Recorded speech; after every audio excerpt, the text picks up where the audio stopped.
Hello, everyone, and welcome back to The Hum, a Kansas Hoops podcast via the Field of 68. I'm your host, Sam Lance, and I'm joined by co-host Jackson Bezdek as always. And here we are, Jackson. It's finals week. How are we doing, man? How are you catching up with these finals? Finals are pretty much done. It's been, as a journalism major, as we are, finals Finals. yeah. I mean, we just write papers and do projects. Like it's been pretty good. And I am excited for Saturday, Kansas's first true road test. Absolutely. With it being finals week, we're also going to be grading every single player on the Kansas roster, see how they've done this first semester. And then, as you mentioned, big one coming up on Saturday versus Indiana. We'll be previewing that game with our friends over at the House of Hoosier Podcast, Ben Holler and Austin Platt. So might as well just get into it, Jackson. Here we go. Episode 11 of The Hum, a Kansas Hoops podcast.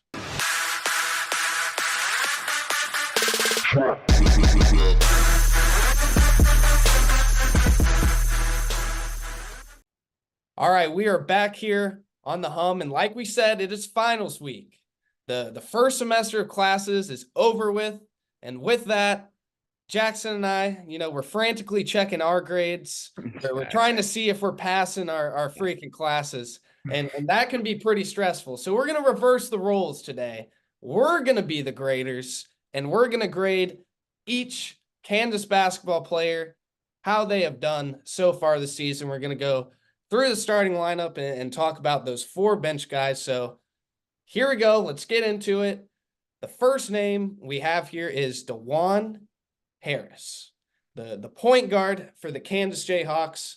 He's averaging 6.1 points on the season, 2.5 rebounds, 7 assists per game, shooting 38.6% from the field, and he's 9 for 20 from beyond the arc, which is 45%, playing just under 35 minutes a game. I'll go ahead and give my grade first. Go ahead. I'm giving DeJuan Harris a C+ for this first semester. I think it's pretty safe to say, Jackson, that DeJuan Harris has not been his best this season. Completely agree. I would put him up there at the beginning of the season with some of the best point guards in the country. And we even hyped him up before the Marquette game to be the best point guard in the country. And right now, I'm not sure he's playing like a top 5 guy. And it's because of a couple of reasons, which we'll get into. But let's hear your grade, Jackson. What do you got for DeJuan Harris? I agree mostly what you say. I'm giving him a B, just simply because I think he's still bringing it on the defensive end and can't overlook that. But offensively, I mean, field goal percentage is the lowest it's been for DeJuan in his career. So we're definitely, he's not at his ceiling yet. That's kind of how I looked at this. I was like, I'm grading guys based on what I think their ceiling is going to be this year. DeJuan's got a lot of room that he can grow from here. Yeah, absolutely. We're a little harsh on DeJuan because he's a national championship point. Yeah. We think he's the best point guard in the country. So playing like this, we're going to give him a lower grade because we expect so much more. Absolutely. To me, kind of the reason for my C+ is he's just not being aggressive, Jackson. He's taken 5.7 shots per game this year, 57 field goal attempts in 10 games. For me, in my mind, that is just like kind of unacceptable. He was averaging last year almost 8 field goal attempts per game. And even his sophomore year, he was at 5.2 field goal attempts per game, only half lower than this year. So indeed, it's the aggressiveness, and I get it. You got Hunter Dickinson, you got elevated Kevin McCullough, you have an elevated KJ Adams scoring the basketball, but there's still no reason to me why DeJuan should have that few shots a game. I look at it like we've talked about so many times how DeJuan's going to need to be aggressive in certain spots throughout the season. That makes me lead to think that he's going to shoot more than he did last season, and that has just not been the case. I'm more surprised than anything that he hasn't. It's been weird because sometimes he does come off the screen looking to shoot. Most times he doesn't. But it's honestly the layups aren't falling this year. That's the biggest thing. His little scoop shots and everything at the rim last year seemed so automatic with him, and it just hasn't been that same feel this season. 39% from the field, not even from three, from the field. Yeah, it's the volume too, though. I mean, Mizzou took 6 shots. UConn, he took 7 shots. Not enough. Kentucky, he took 12 shots, and Marquette, he took 8. Those are his highest shot totals on the year, those games. I wish he played a Kentucky game every single day. He was lights out. So DeJuan, he still's got a lot to improve upon. His turnovers are also up this year. He's at about 2.6 per game compared to 2 last game. And I think it might be because of the minute uptick and just how much he's kind of handling the ball. But, there's been some careless passes in there. But still, Jackson, with all of this, I still think DeJuan's DeJuan. Shoot, I gave him a B. I still think he's going to run the offense. I still think he's going to play solid D. He's going to be out there for 35 minutes a game every single time. He's one of the leaders of this team. He's still this team's best passer. There's just still something left to be desired, I think. I think there is too. I mean, I talked about it a little bit on the Indiana pod. Key to the game, DeJuan doesn't turn it over. I think Kansas wins. So DeJuan, the turnovers, it's not concerning to me. It's just a not like him. He's just a couple like careless passes. You're like, you haven't done that since you were a freshman, dude. What the hell? So now we got DeJuan's counterpart in the backcourt. We got Elmarko Jackson. Elmarko's actually averaging 0.1 points more than DeJuan this season. He's got 62 total points on the year to bring him to 6.2 over DeJuan's 61. He's got 3.1 assists per game, sitting right under 1 steal. Elmarko Jackson also not shooting the ball the best, 37.8% from the field, and he's 5 of 20 from 3, which would be 25%. One shooting positive has been Elmarko Jackson from the free throw line. He's been absolutely lights out at 92%. He's playing about 24 minutes per game. Brings me to my grade. I get that Elmarko Jackson may not be playing as well as DeJuan Harris, but he does get a better grade for me. I have Elmarko at a B- for the season so far. Interesting. What about you, Jackson? I thinking Elmarko has been what I've expected him to be. He has been below average in terms of my expectations. I'm giving him a C-.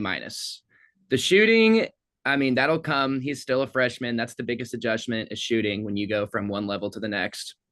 But it's been not good. And he's not even a reliable option on a kick out right now.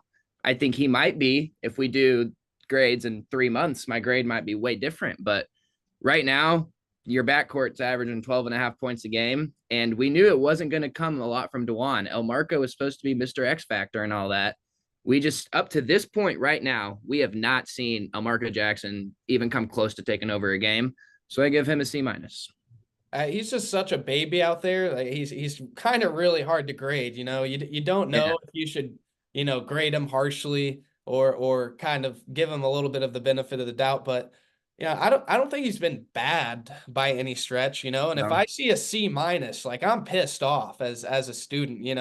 So I don't think you haven't been great. I don't think it's been great either. So, I feel like the B- is kind of that happy medium where it's like, like I put enough effort into this to get a B-. If he was 7 or 8 for 20 instead of 5 for 20 from 3, maybe I'd give him a C or C+. But just so far, the 25% is straight up bad. Yeah, I will agree there. The threes have not been ideal, and he's gotten a lot of open ones too. They're wide open. They are wide open. Gotta go, and then it doesn't go. But Marco Jackson, just everybody remember he's young. He's still so young. He's got so much room to grow this year. I think by the time March comes around, like Elmarko could be that 8 to 12 point a game player for Kansas, being more downhill, being more aggressive in transition. So hold your horses, guys. It's just the first semester. Marco Jackson's trying to, settle into college. He just figured out his routine. He's going to Miss E's twice a day now instead of 3 times a day. He's figuring. A lot of DeBruce. A lot of DeBruce.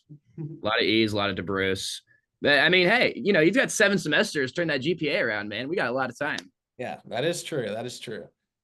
All right, now we're going to probably the best player or second best player on Kansas this year. Another guard, if you really want to call him that for this Kansas team. He's kind of more of a wing forward. It's him, honestly. Kansas playing with him in the post. But yeah, you're right. He is him, and I'm giving him an A. Kevin McCullough. He's averaging 19 points on the season, which is 9 points higher than any points per game he's ever averaged in his career. 7.1 rebounds per game, 5 assists per game, 1.5 steals.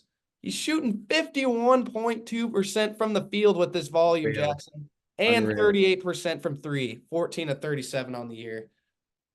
I mean, I don't know what else to really say about Kevin McCullough right now that we haven't already said about him. He's a dog. He's having a dog year.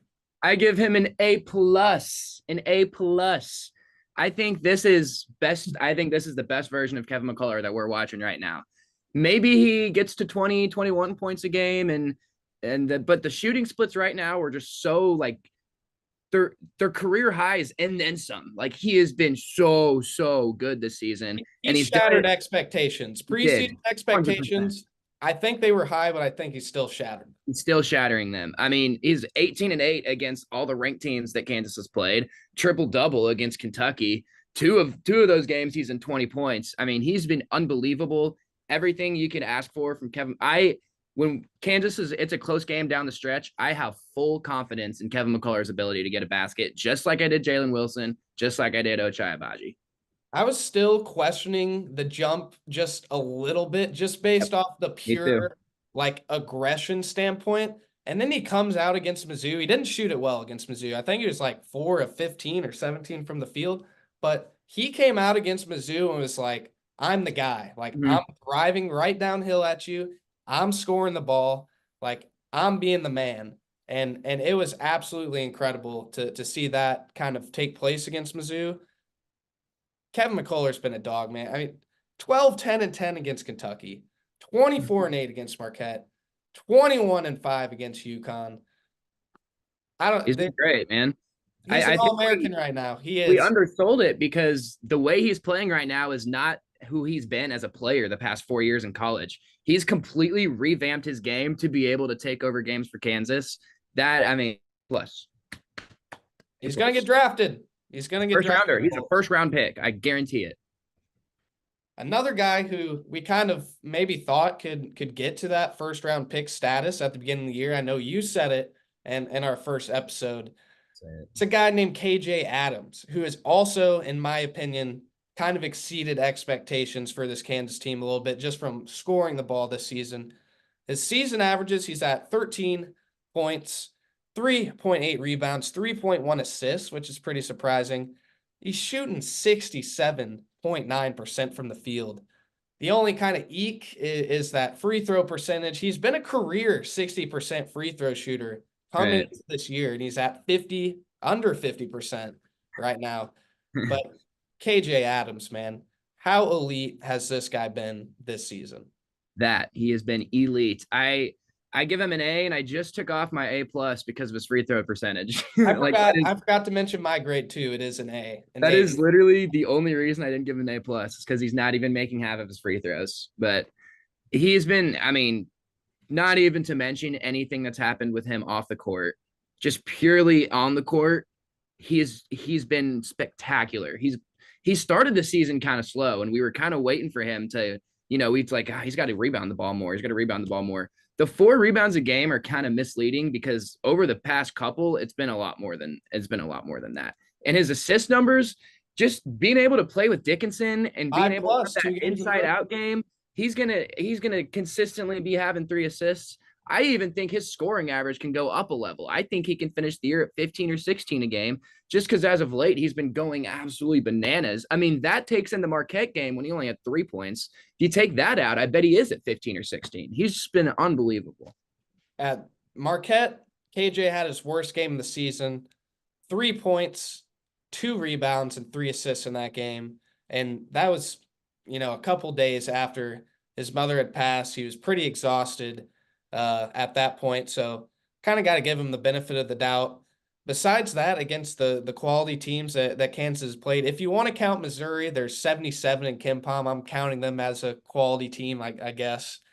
16-4 against Kentucky, 13-4 against Tennessee, 18-5 against UConn, and 17-2 against Missouri.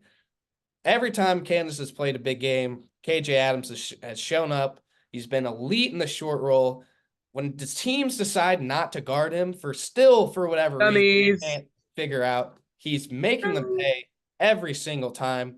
And like you said, just with what he's dealing with off the court, this is amazing. And it's why KJ has an A.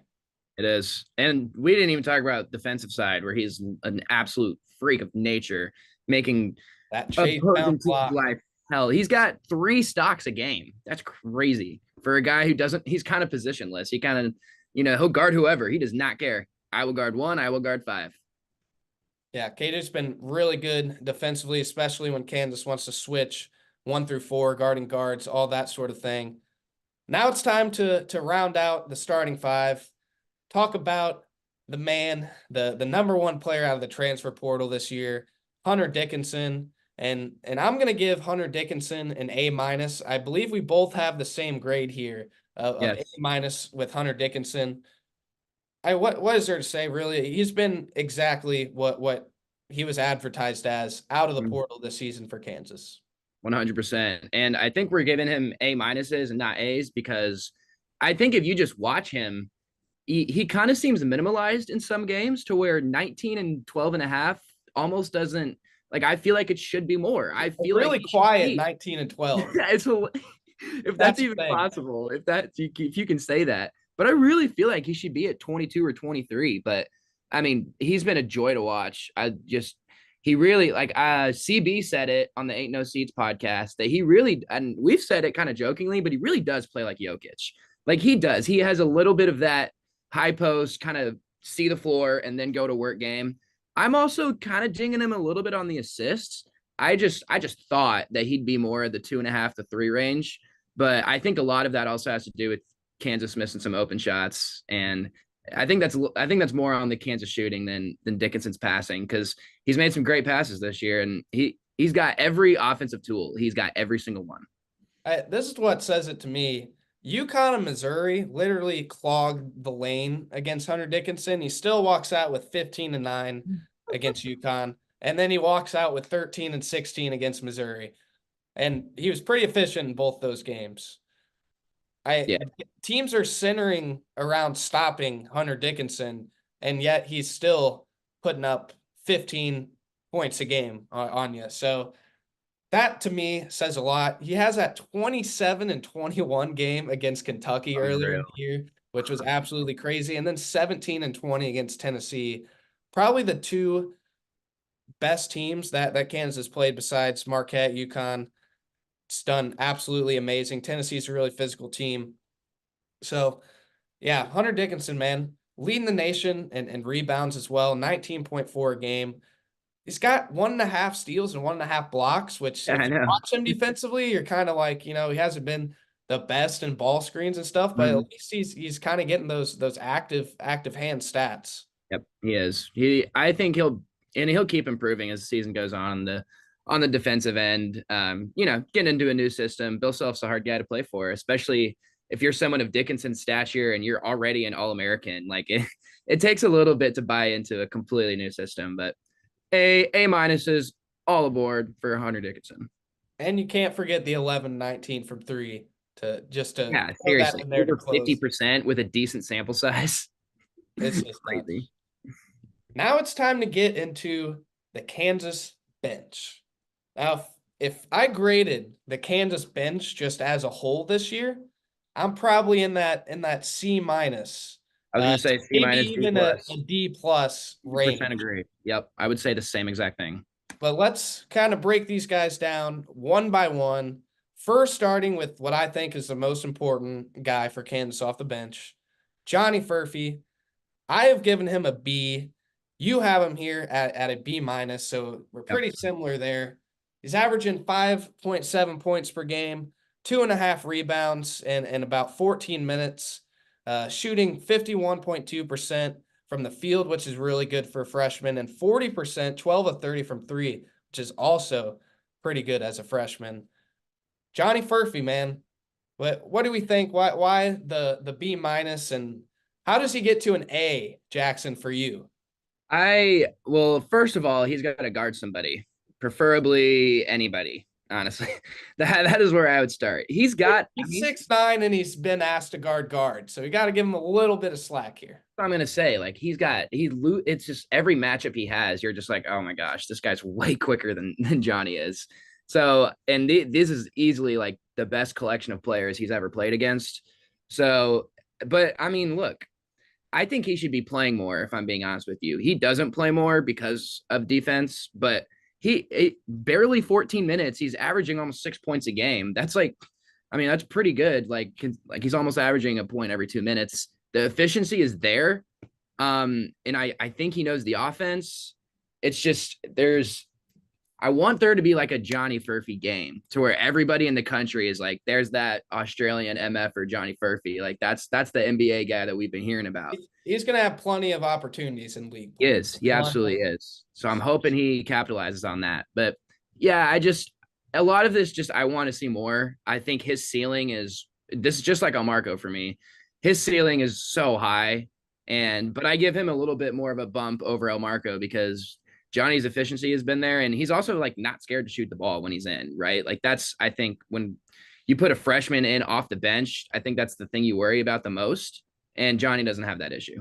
He hit a 3 in each game against Marquette and Tennessee and Maui, 5 points in both those games. He hit 2 of maybe the biggest threes in the game against UConn, which is only 6 points. And then he had 10 points, his best game so far this season scoring-wise against UMKC in just 14 minutes, 2 threes there. So definitely adding the shooting element that Kansas needs, and that's why he's grading pretty decent for us. And now it's time to talk about another guy off the bench who we've graded pretty well, and that's Parker Brown. We both have a B for Parker, and Bill Self said it himself. He's the most consistent guy on 5 through 9 for Kansas. He just comes in, he does his job, he does what he's supposed to. He's averaging 3.5 points, 2.2 rebounds, a block a game, 76% from the field, 33% from threes, 1 of 3. This sounds like Mitch Lightfoot. Am I reading off Mitch Lightfoot's stat line right now? Is senior year, maybe a little bit higher points, but he's been so consistent. Exactly what Kansas needed. B for Parker. He's the definition of a B. Like, oh, that's like pretty good. That's Parker Brown. And like full disclosure, we both said the bench has been like a D plus, and then give the first 2 bench guys a B. But I mean, we're grading the bench expecting them to like as a unit play better, and I'm grading Parker Brown as a B because I don't expect him to be much more than what he is right now, right? Like of the player he is, he's played pretty close. I mean, I'd almost give him a B. He's Hunter Dickinson's backup, and Hunter Dickinson plays 33 minutes a game. So exactly. So not much to say about Parker Brown except B. Good job, Parker. Hey, good job, bud. If I had a B in all my classes right now, I'd be absolutely ecstatic. So Parker Brown, baby. B. Pat on the back. Now let's talk about the least graded person on our list. I mean, you guys already know who it is if you're listening to this podcast. Like it's no secret. He's averaging, this mystery guy is averaging 3.5 points per game, 1.5 rebounds, and 0.5 assists, and just under 12 minutes per game. He's shooting 33% from the field and 7 of 24, 29% from 3. Guess who? Yeah, it's freaking Nick. I mean, it's Nick Timberlake. We both have given him a D. Actually, Jackson has the D minus here. I D minus was a thing, but I gave him a D minus because I was gonna give him an F, but since he has like made some shots this year, like I guess I'll give him a D minus. He hasn't failed yet. There's still a lot of season. He's like he is a 61.3%. He has a 61.3%. If he does rough on the next quiz, then he might be in some trouble. That's all I'm gonna say. You got to make shots, Nick. You're supposed to be like Hunter Dickinson's our transfer portal prize, but like you were also like supposed to be like potentially starting for this team. Imagine him start. Like, what if he did start the first game over El Marco? What the hell does our team look like? I mean, Nick, Nick, I want you to be good. That's the thing, is I'm cheering for you. When you go in, I want you to score, but when you throw the ball off the bottom of the backboard, it frustrates me. Yeah, Nick Timberlake, to me, it's the 5 games that obviously Kansas has played against good competition that stands out. Kentucky, no points, 2 fouls, 0 of 2 from 3 in 13 minutes. So pretty much nothing there. Versus Marquette, 5 points. Hey, that's not too bad. High. But That's high. But he was 1 of 5 from the field and played 12 minutes in that game. Then you got Tennessee. He only played 3 minutes and he had 2 points. And then you got UConn. He only played 2 minutes and he did nothing besides let UConn have an open 3. That we talked about in that episode. And then last game against Missouri, he hits a 3, doesn't do well defensively again, doesn't play much, 6 minutes, 1 of 3 field goals versus Missouri. And that's just not going to cut it. And it's the reason why his leash is so short right now with Bill Self. It is. That's a D- stat line if I've ever read one. I mean, I don't even know where you go from here if you're Timberlake, right? Is there even a spot for him once conference play rolls around? Because every opportunity he's been given, he has made the least of it. Yeah, seriously. Last person now to talk about. It's the last person in the Kansas basketball rotation this year because, of course, Zach Clements is that 10th scholarship spot, and he is redshirted. So Jamari McDowell is the last person to bring up, and we both have A- up here for Jamari, and it's because of one simple fact. Yep. Bill Self said that his ceiling coming into the year was cracking the rotation. Well, I think Jamari McDowell, for the most part, has cracked the rotation, even though it's only going to be some spot minutes. He's cracked the rotation. He played 27 minutes against Tennessee. He's overexceeded expectations, probably of the coaching staff. He's overexceeded our expectations. That's why he has an A-. What do we think, Jackson? Jamari McDowell so far? 100%. I mean, with Clements, I guess we could say he's taking a gap year. So having Jamari as the 9th guy. I mean, he's been solid when he gets in. He doesn't mess up. I think that's the biggest thing when you play a freshman spot minutes is can you just survive and hit a shot every once in a while and not turn it over? And he's also really active on the defensive end. I don't think he's necessarily the defensive glass. He's not like a really, really good on-ball defender, but he's aggressive and he plays hard. All you can ask for. A- for Jamari. Yeah, Jamari, 7 points, 4 rebounds against Tennessee in 27 minutes. That was his best game. If you're going to play 27 minutes as a freshman against a Tennessee team and look like you belong out there on the court, that's going to get you the grade right 100%. There. You've passed with an A, Jamari. Congrats on a good first semester. I hope to see a lot more Jamari in Big 12 play. But yeah, that wraps it up for our grades. I'm just going to go through them one more time here. We have DeJuan Harris. I got a C+ for DeJuan. Jackson with a B-. Marco Jackson, I had a B-. Jackson had a C-. McCullough, we got A+. KJ, AA. Hunter Dickinson, A-, A-. Johnny Furphy, B-. Parker Brown, BB. Nick Timberlake, we got D and D-. And then finally, Jamari with the A-, A-. There you have it, folks. We graded everybody on the Kansas. For what that GPA roster is. It's not high, though. The whole GPA, I wonder what it would be. It's not looking great. I don't think. Yeah. Well, we got like 4 A's, I guess. 4 A's isn't too bad. That would actually have been really interesting for us to Nick Timberlake 106 is definitely carrying our that was our toughest class, man. That class is brutal. Let me tell you. Real. All right, guys. Thanks for joining us for this. We got some Indiana preview coming up next with Ben and Austin. So stay tuned for that. coming right up after the BetMGM ad. See you soon.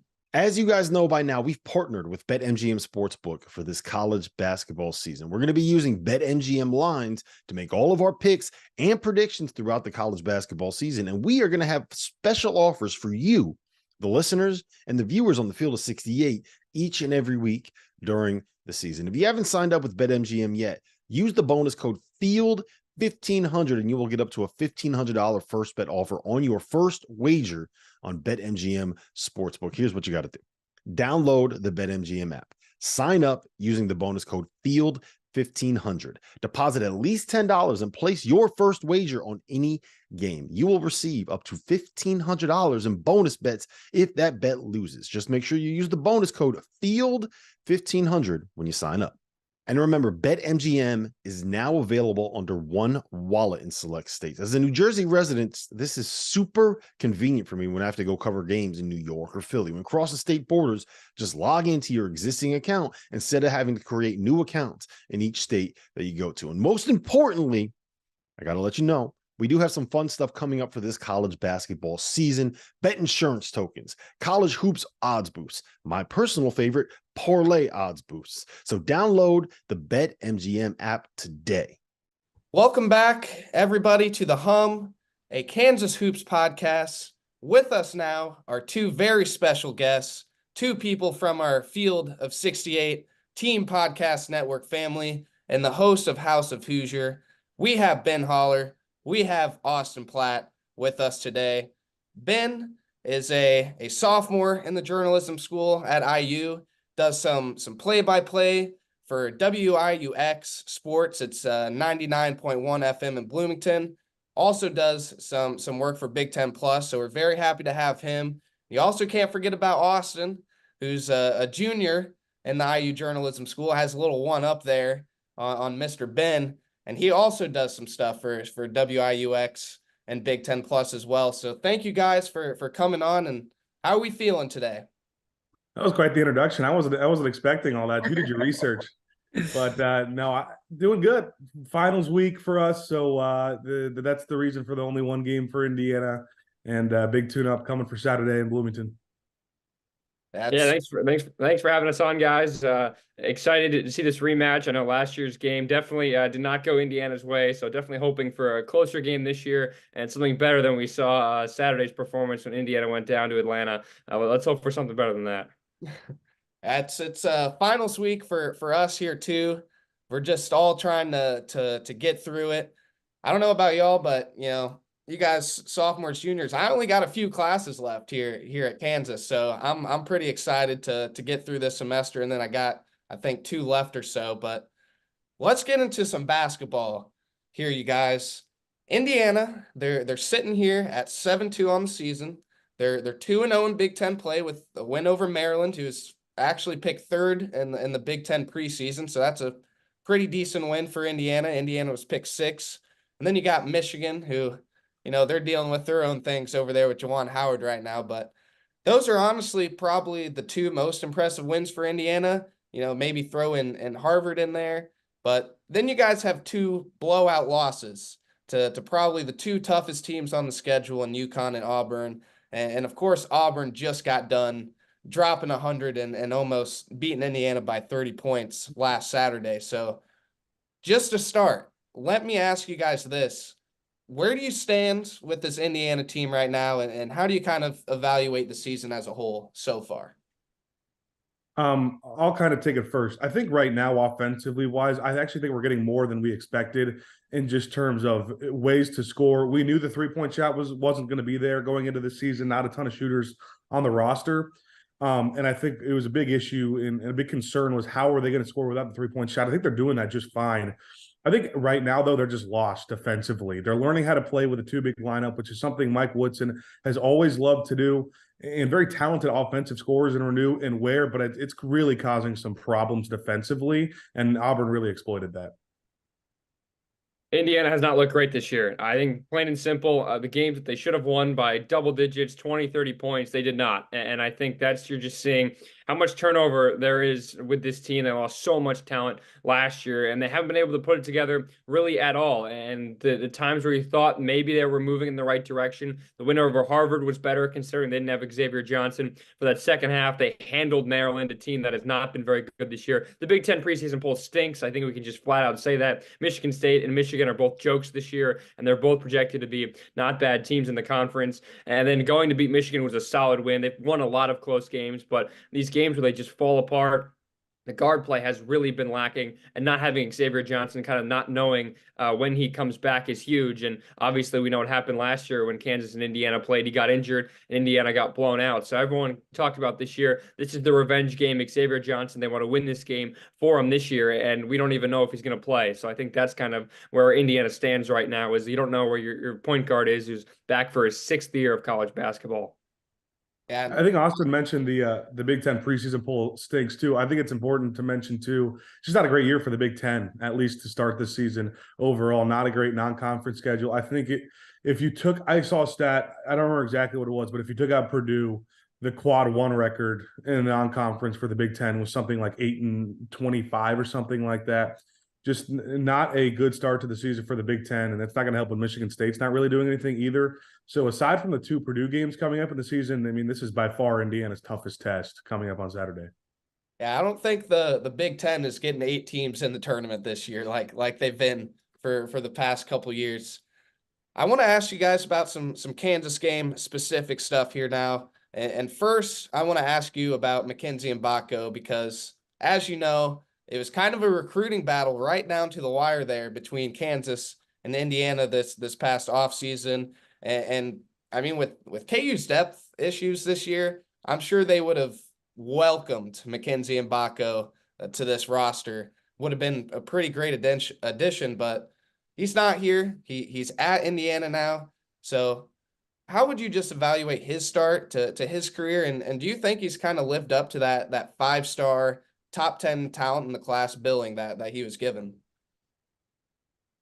Not quite yet. And Mike Woodson has said he doesn't really care about stars. I think everyone you can be rated whatever you want, but in the end, it's a human doing it. There's no computer-based system for that. So he hasn't quite lived up to the expectations just yet. I think maybe the expectations were a bit too high last year. I mean, Indiana had Jalen Hood-Schifino, who's now in the NBA. He was a one and done. So the expectations and the bar was set really, really high for someone like Mbako. It was huge for Mike Woodson to win that battle. I think that the reason why is because of the talent and the staff that Mike Woodson has built around him to prepare guys for the NBA and the next level, even after just 1 year. But just hasn't quite been there yet. Defensively, sometimes he's been in and out. He's dealt with foul trouble sometimes. The first few games of the year, he was really not playing that many minutes. Mike Woodson always starting the same guys first and second half, but you see him on the bench quite a bit, was not playing in crunch time a lot. That no pun intended there, the whole Taco Bell reference, crunch. Okay, I'll leave that one for later. But he just hasn't quite lived up to the hype yet. And I think Hoosier Nation, trying to still get behind him, has looked better. He's taken a lot of threes, something that Indiana does not do. And it's funny to see he's the guy doing that. But in the end, he's still got some work to do. But we are seeing some signs of improving. But he is not looking like a 5-star right now. And he's got some work to do if he wants to be in the NBA next year. I think Austin said a lot of what I was going to say, and you guys know the story all too well at Kansas. You dealt with a ton of 5-stars. I think I've said this a lot. I think Mackenzie Mbako's worst enemy right now in the Indiana fan base is Jalen Hood-Schifino for raising expectations for what a 5-star freshman should be. I mean, he's still a freshman, obviously a big recruit out of high school, but he's a freshman, and we're 10 games into the season. It's going to take him some time to get comfortable. And I think as opposed to somebody like Hood-Schifino, who's more of a slasher, who likes to get to the basket, that kind of point guard type player, Mbako relies a lot on his shot, mid-range, outside the perimeter. That's something that takes more time to kind of get accustomed to, and you kind of got to battle all the nerves with that. So I'm not worried at all Mackenzie Mbako right now. You ask, has he looked like a 5-star yet? Well, the answer is no, but it's not something to be worried about, I think, at this point in the season. All right, gentlemen, we got a huge matchup Saturday between Khalil Ware, Hunter Dickinson, both 7-footers. Both were prized possessions in this transfer portal in the offseason. And now they're both leading both of their teams respectively in scoring. So what do you guys think, Indiana has to do defensively, kind of schematically, to be able to match up with Dickinson? Is there going to be some one-on-one, like no help, or is there going to be a lot of trapping and double teaming inside? I think it's tough because I think the supporting cast around Hunter Dickinson. So strategy wise, it's kind of like, well, in most cases, when he was at Michigan, at least, yeah, you double him any chance you get, but you have KJ Adams on the other block. So it's one of those things where I think, in my opinion, you kind of have to let Hunter Dickinson get his a little bit. I think the matchup between Ware and Dickinson is one where, not only are they both good at creating their own shots, they both just hit tough shots. I mean, but they can both shoot a little bit from three. So I think there's nothing Indiana's going to do, I think, anything too crazy to try to stop Hunter Dickinson. I think it's going to be a lot of one-on-one just because you can't really key too much on him with his supporting cast. That would be one of the first times that he's been played one-on-one this year. A lot of teams are just kind of clogging that lane. So that's why we asked that. Kel'el Ware could probably play Hunter Dickinson one-on-one if he wanted to. Mm-hmm.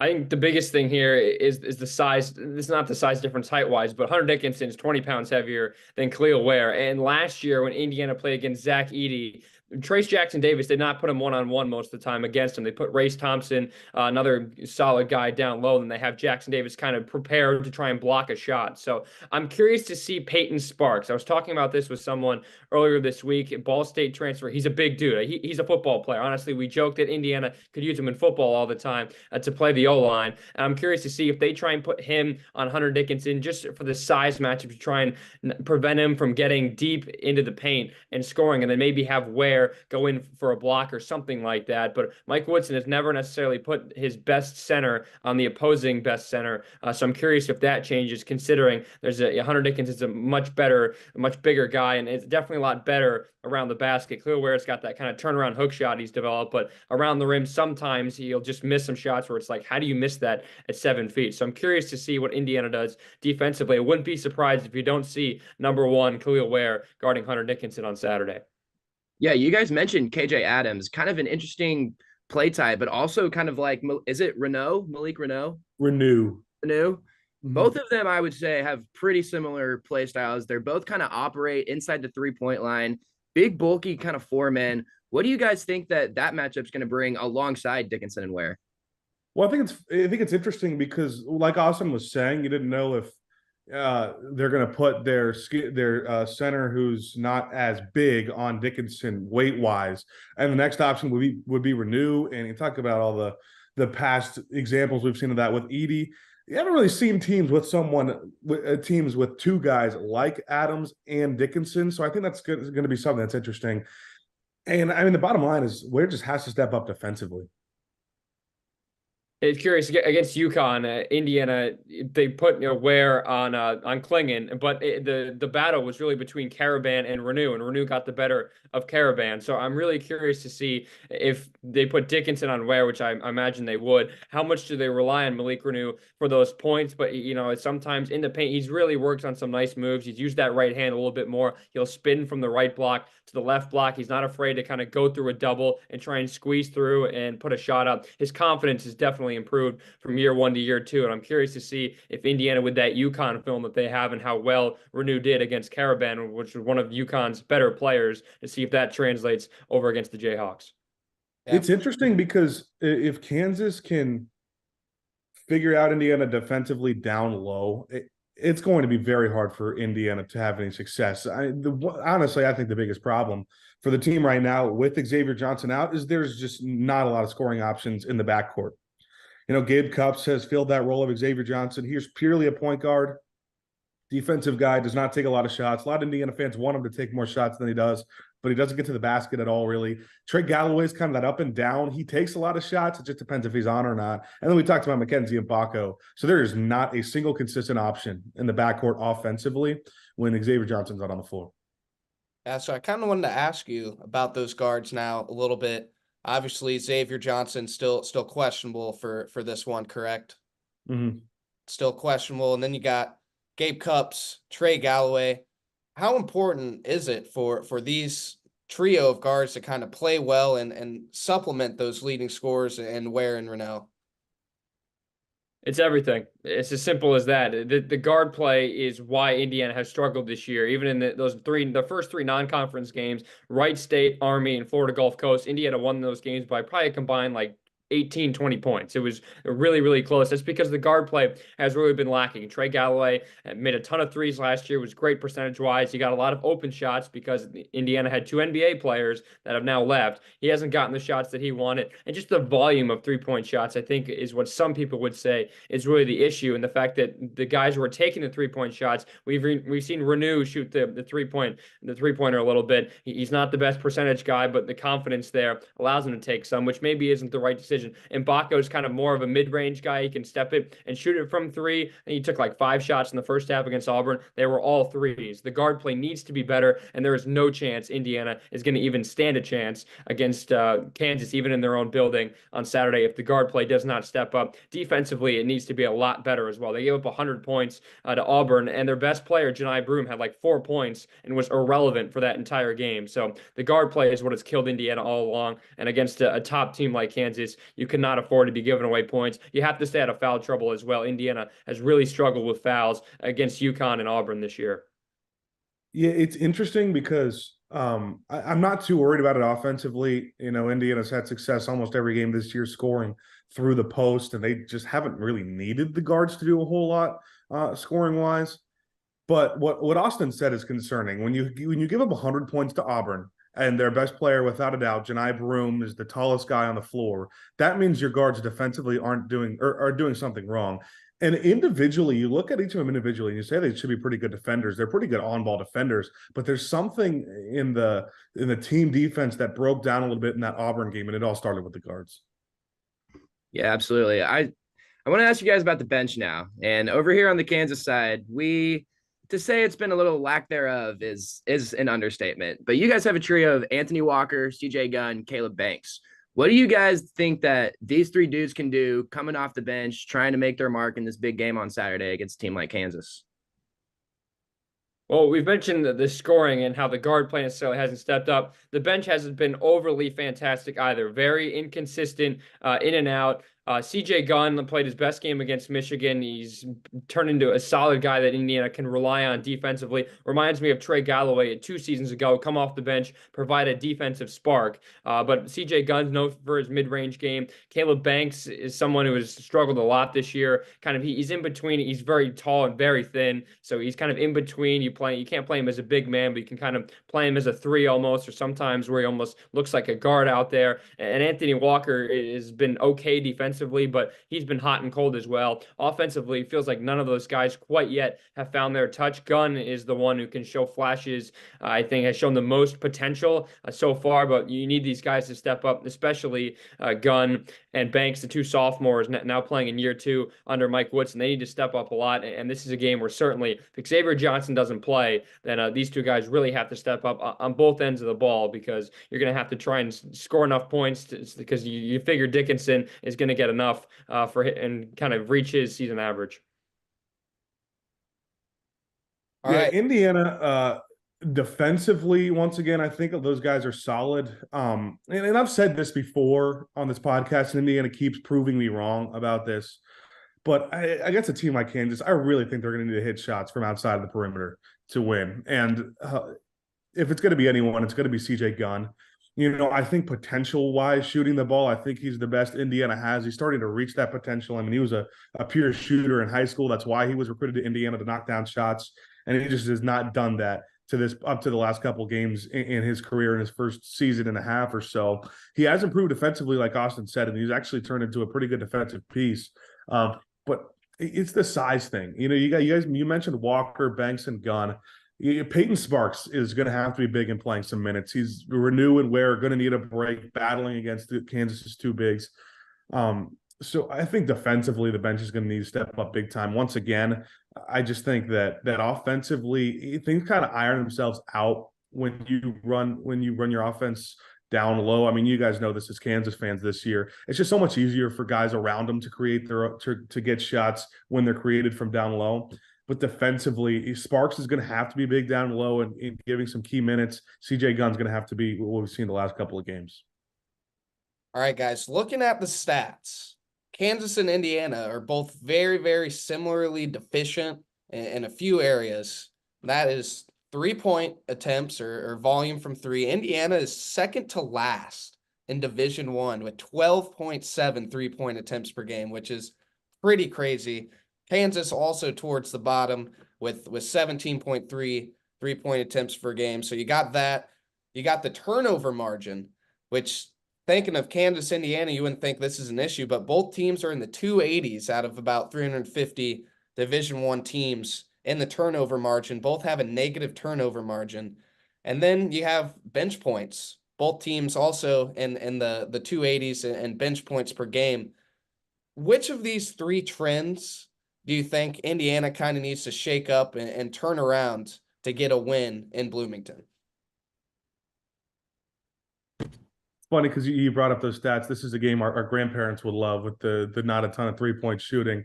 I talked about the 3-point shooting being an issue.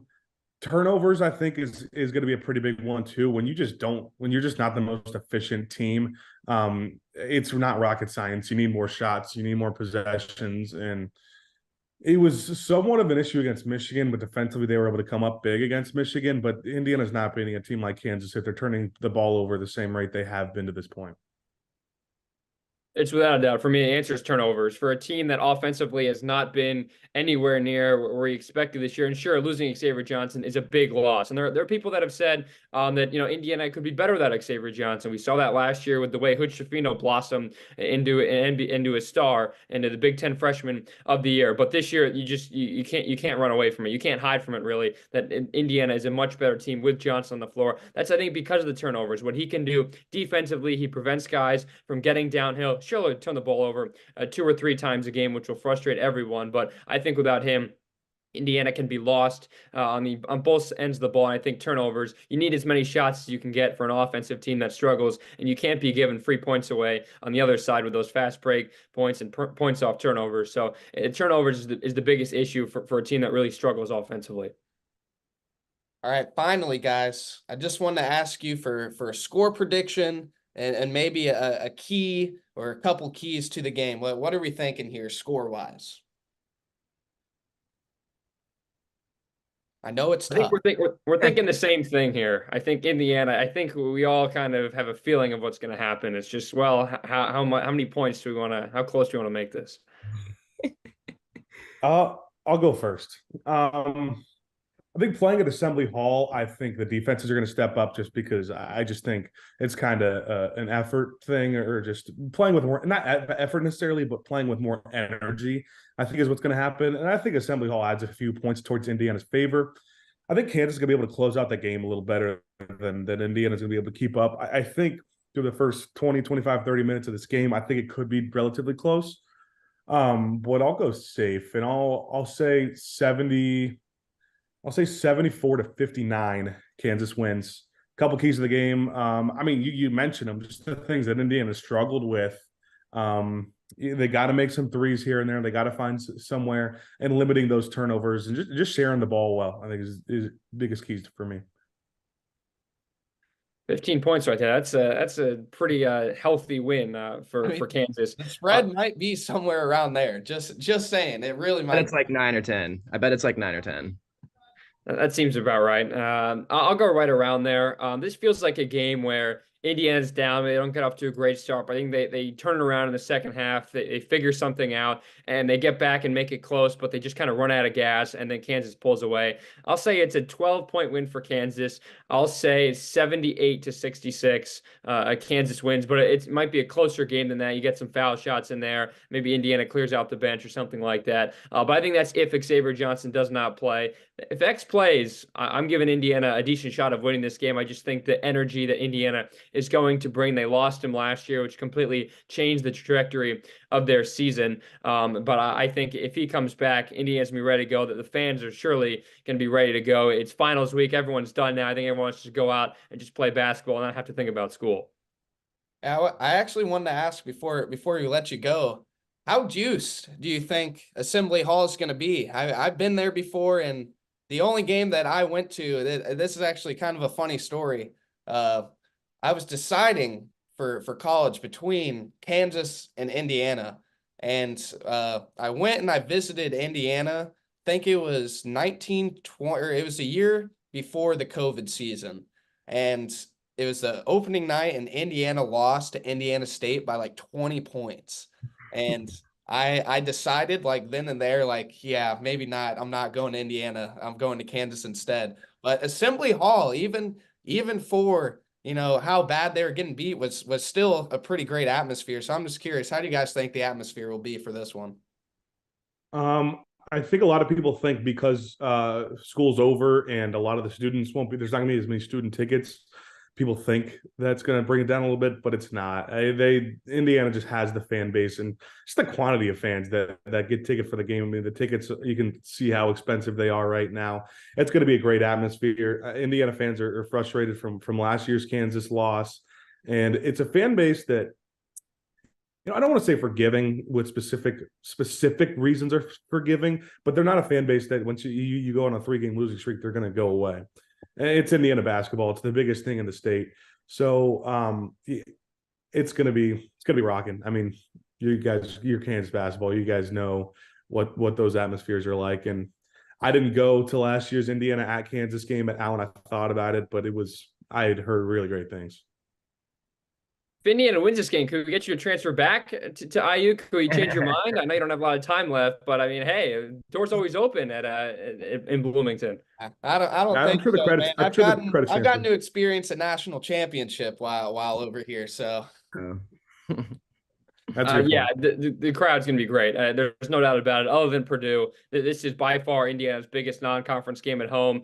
Definitely since Mike Woodson's been here, and maybe even longer than that, just because, you know, it's two blue bloods. These teams have obviously, the recruiting battles have been there. Hunter Dickinson was never going to come to Indiana, but you think of Mbako and other guys that think about these big name schools. It feels like Kansas and Indiana always within the top 3 or 5 for all these big names. So this is a huge game. I think recruiting wise, you look down the line. I know Indiana got killed last year in this game, but you look moving forward, the way Mike Woodson has kind of not quite put Indiana right back on the map as one of those top college basketball programs where they once were, but he's definitely moving in the right direction, and beating Kansas would certainly help. This crowd's going to be fantastic just because there are not going to be as many students there. I don't think will make a difference. I don't think the place was completely students last year at Fog Allen, and that place, even from your TV, you feel like you couldn't hear yourself even think. So it'll make a big difference, and we know Hoosier fans show up no matter where the game is. They've traveled well to New York and Atlanta. Didn't see great games there, so they're definitely going to show out and hope that Indiana